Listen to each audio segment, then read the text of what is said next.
बहुत आसान है गांधी को गाली देना, उतना ही मुश्किल है गांधी बन जाना। गांधी जी बहुत रिच थे, बहुत नहीं बहुत।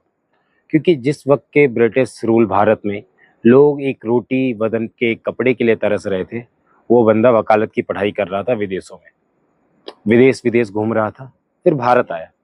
तुम सोच सकते हो इतना बड़ा वकील सब कुछ छोड़ के रोड पे उतर जाता है जस्ट बिकॉज भारत की आज़ादी के लिए।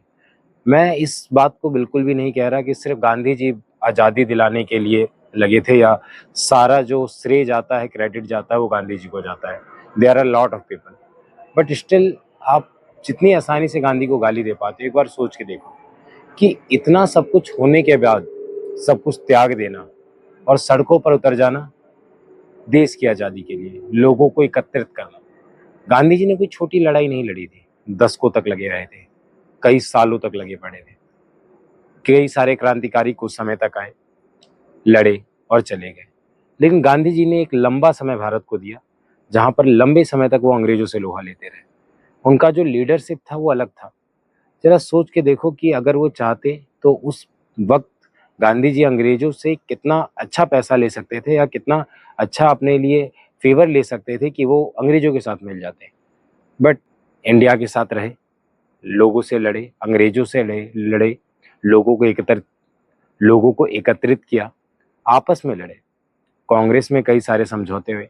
गांधी जी के कुछ ऐसे फैसले हैं जिससे मैं भी नाखुश या एक्सेप्ट नहीं करता या अग्री नहीं रहता, but still I can't abuse Gandhi, क्योंकि जितना उन्होंने किया है उतना नहीं कर सकते, मैं नहीं कर सकता एटलीस्ट, और शायद जो गांधी को गाली देते हैं वो भी नहीं कर सकते।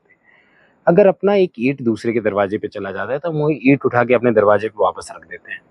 तुम सोच के देखो कि उसने अपना लगभग अपनी जिंदगी त्याग दी। जो ऐशो आराम, जो लग्जरी वो अपने लाइफ में रख सकता था आदमी, उसने वो लग्जरी छोड़ दी।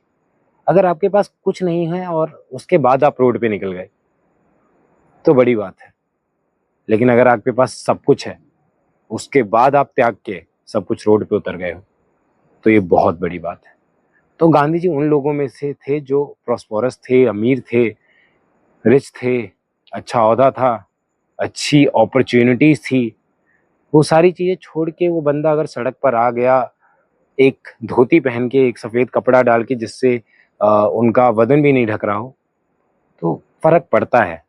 तो गांधी जी को गाली देने वाले कभी गांधी नहीं बन पाएंगे, शायद उनके जैसा त्याग का एक तिनका भी ना कर पाए। तो बस मैं इतना ही कह पाऊंगा कि गांधी को गाली देना आसान है, बट गांधी बनना बहुत मुश्किल।